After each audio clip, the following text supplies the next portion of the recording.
Time for another board recap podcast. Dr. Smith, how are you today? It is always a good day when we can share with the public information about board meetings. Well, and we had a good board meeting last night. They're all good, but it's just always interesting, the information that gets processed. And really great meeting last night. And it included another step, which we'll get to shortly, in the budget approval process that's always spelled out. So we'll talk about that momentarily, but we'll jump into good news first. Sounds good.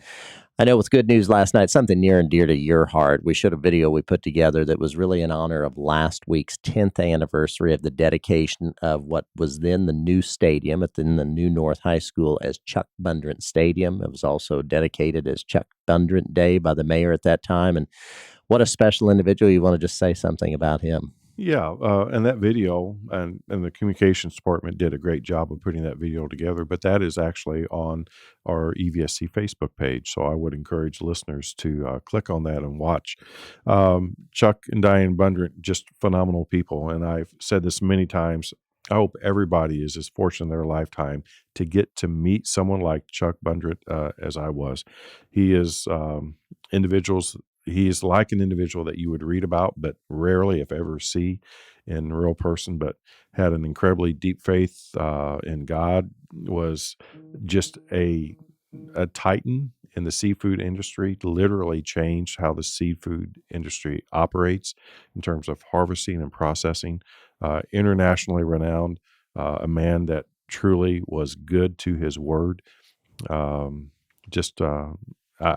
I know that I was so enriched by getting to know him. And you've gotten to know a lot of people in your career, certainly. And besides being a great individual, truly has to be one of the most successful business-minded individuals that was self-taught coming out of our region. Absolutely. Has a phenomenal story. And it was important to Chuck and Diane so that the students at North would know that you too can go on to impact the world in such a positive way as Chuck Bundren has done. And they see his name every day on the stadium, and hopefully do. This video really helped to remind them Right. if they weren't sure of who this individual was, and he was a North High School Husky just like they are. Yeah, and just a phenomenal person. Well said. Okay, let's move into consent items from last night, if you would. Certainly. So looking at item 3.02, consideration allowance of payments, that totaled $9.9 million for this particular period of time. Very typical. We did have about $4 million in invoices, but we did not take insurance at this pay period. So when we say around that $10 million mark, that's always a good 2-week period of time. Item 3.03, consideration approve the transfer of funds from the CPF emergency fund account to the Lincoln School construction account. So we embed emergency funds in our capital projects fund each and every year for those emergencies that come up. As we were doing some preventive maintenance on the boilers at Lincoln this past summer, the heat exchangers were found to be leaking a bit, so we decided that it was certainly time to replace those. That was not something that we bake into our budget for Lincoln, but when a boiler goes down or an HVAC system component would go down, or a roof would spring a leak, things like that need to be repaired immediately, that one can normally not plan for that specific emergency, but we do have money in a contingency and an emergency account in CPF for those types of reasons. And Lincoln is a prime example of that. Well, and with 40 schools and other facilities as well, you always have to be prepared. I think you said it well last night, just like at your home. You're always encouraged to have a backup supply ready in case you have something with your own air conditioning system that just springs all of a sudden. And so we have to be prepared, and fortunately we are. Yeah, so this is basically just the process of transferring the money from the emergency fund from capital projects into the operations fund or into the Lincoln School construction account, because that is specifically where it would have to be paid from. Okay, and then one more item in consent. Actually, yeah, a couple. Consideration approve the change order number 2 with Empire Contractors for the Culver Pre-K renovation site. That is item 3.04. And frankly, in the renovation, we found that there was a pipe that was only buried 1 inch in the ground, certainly not up to code. And that pipe had deteriorated. And when they actually put a shovel in the dirt, it just disintegrated. So we certainly did replace that pipe, and then also replaced some of the flooring that was adjacent to that. Then item 3.05, the last of the consent items, This is consideration to approve the renewal agreement with Marzano Evaluation Center for eye observation. We've used eye observation, I think, as the digital platform for teacher and administrator evaluations, I believe, since 2014.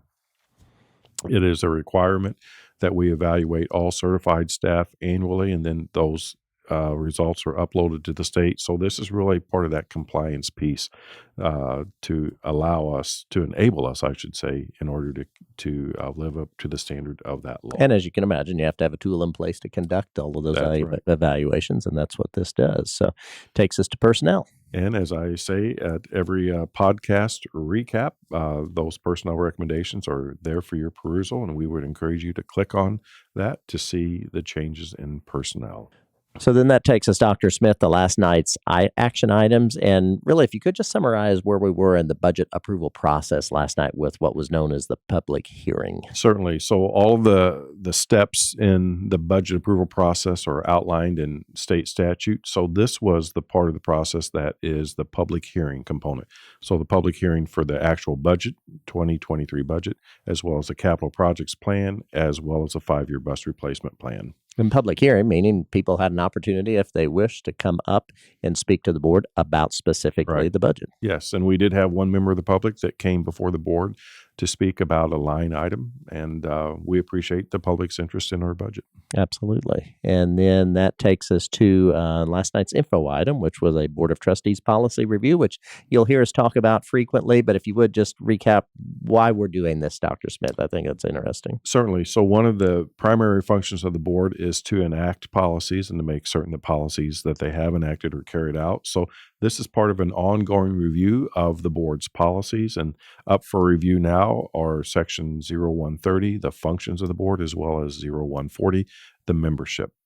So the board will review that. If there are no changes, then we'll move on. If there are changes that they would like to have the rest of the board consider, particular board members would like to have the board in total consider those changes, then that will come back as an information item to process and then an action item 2 weeks later. And if anybody has not done this yet and they're so inclined, you can actually go to our website, evscschools.com, and you can see every approved policy that we have here in the EVSC. That is correct. And then final item from last night, continued business. Yes, and basically last night I highlighted Secretary Jenner's visit to EVSC, and grateful that she came down to spend, really good visit. Yes, portions of 2 days with us. She toured West Terrace to look at our early literacy block, then went to Bosse High School to look at the 4T program, which is a new program, partnership with Toyota Motor Manufacturer of Indiana. Yes, very, very excited about that. And then Wednesday morning, she got to visit with students and staff at Early College, which is housed at Ivy Tech.